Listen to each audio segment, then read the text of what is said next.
আজ বৃহস্পতিবার ২রা বৈশাখ ২০২৬ সালের ১৬ই এপ্রিল। বৃশ্চিক রাশি, বৃশ্চিক লগ্ন, স্করপিয়ান সাইন জাতক জাতিকাদের আজকের দিনটি কিন্তু মিশ্র প্রকৃতির অতিবাহিত হবে।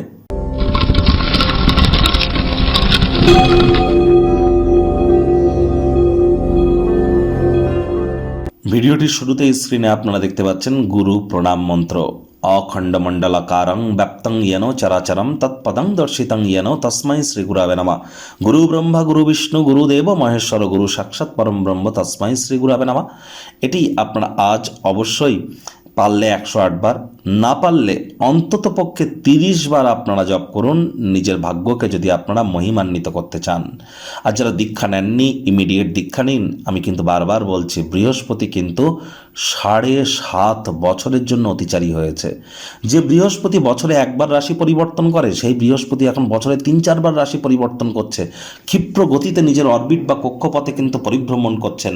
এ সময় তারাই প্রোটেকশন পাবেন যারা দীক্ষিত। চারপাশের পরিস্থিতি নিশ্চয়ই দেখতে পাচ্ছেন। আর্থিক সংকট, সামাজিক সংকট, রাজনৈতিক সংকট, পারিবারিক সংকট, স্বাস্থ্য সংকট, মানসিক সংকট, পরিবেশের সংকট, দূষণের ক্ষেত্রে যদি দেখেন তাহলে সকল ক্ষেত্রেই কিন্তু সংকটময় পরিস্থিতি চলছে। আমি নেগেটিভ কথা আপনাদের বলছি না, এর মধ্যে যদি পজিটিভিটিকে খুঁজতে চান, গুরু বিনা কিন্তু এ পরিস্থিতি থেকে বার হওয়া বা নিজেকে প্রোটেকশানে রাখা এক প্রকার অসম্ভব। তাহলে অবশ্যই যারা দীক্ষা নেননি, ইমিডিয়েট দীক্ষা গ্রহণ করবার চেষ্টা করুন। ভাগ্য মিটার আজ আপনাদের বলছে 4/10 ভাগ্য আপনাদের অনুকূলেই থাকবে। দেখুন, কোনো নেগেটিভ বা নেতিবাচক কথাবার্তা বলতে কিন্তু আমাদেরও ঠিক ভালো লাগে না। তবে ওই গ্রহ নক্ষত্রের হেরফের অনুযায়ী ইন জেনারেল ডেলি প্রেডিকশন আমরা প্রস্তুত করে থাকি। যাদের চন্দ্র রাশি বৃশ্চিক অর্থাৎ মুন সাইনে স্করপিও, এই গণনা তাদেরই অধিকাংশ ক্ষেত্রে কাটবে। মাথায় রাখবেন, এই রাশিফল পৃথিবীতে যতজন বৃশ্চিক রাশির জাতক জাতিক আছেন তাদের প্রত্যেকের জন্য। এবার প্রত্যেকের জন্মের সময়, সাল, তারিখ, তিথি, নক্ষত্র এগুলো তো এক নয়, মনুষ্যভেদে ভিন্ন ভিন্ন। তাহলে 100% আপনার ক্ষেত্রে এই রাশিফল খাটবে এমনটি যেন আশা করবেন না। 60-70% খাটবে। কনসালটেন্সি হিসাবে ধরুন জেনারেল, আর এনি টাইম পার্সোনাল প্রেডিকশনের জন্য তো যোগাযোগ করতেই পারেন।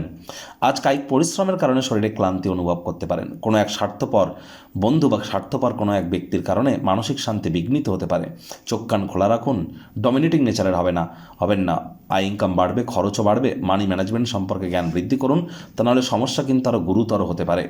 চাকরিজীবীদের অফিসে কম কথা বলে কাজ বেশি করলে তবেই বস কলিগদের সুনজরে পড়বেন। কর্মক্ষেত্রে কোনো গুরুত্বপূর্ণ ভালো পরিবর্তনের সম্মুখীন আপনারা হতেই পারেন, যা মেন্টাল আপনাদেরকে রিলিফই দেবে কাজের জায়গায়।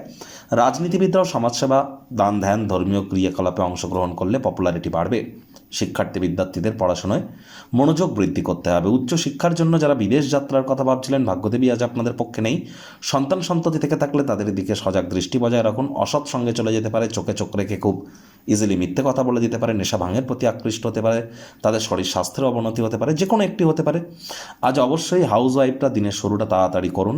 প্রেমিক প্রেমিকা, স্বামী স্ত্রী, না ভাব ভালোবাসা, রোম্যান্স, না তর্ক বিতর্ক, অশান্তি, কোনোটাতেই বাড়াবাড়ি যেন করবেন না।